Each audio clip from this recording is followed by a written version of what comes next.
wala yan. Hindi lang fight techniques ang dapat abangan sa pilot episode ng Black Rider next week. Dahil si Ruru Madrid, may iba pang i-flex. Yan ang chika ni Nelson Canlas. Kita na naman.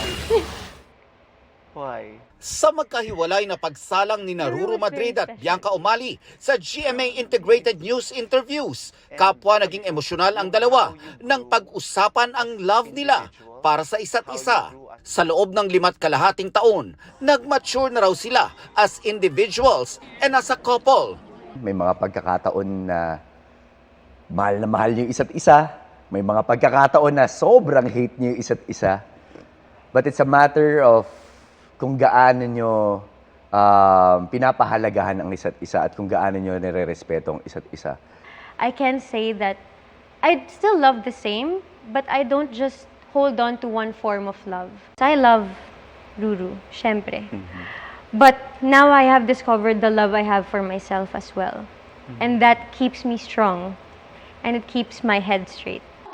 Kapwa may mga bagong hamon sa kanya-kanyang career, sina Bianca at Ruru.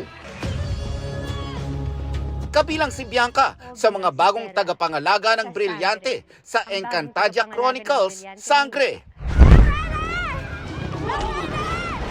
Bibida naman si Ruru sa Black Rider na mapapanood na simula November 6. May tamang timpla raw ito ng drama, comedy at maaaksyong eksena.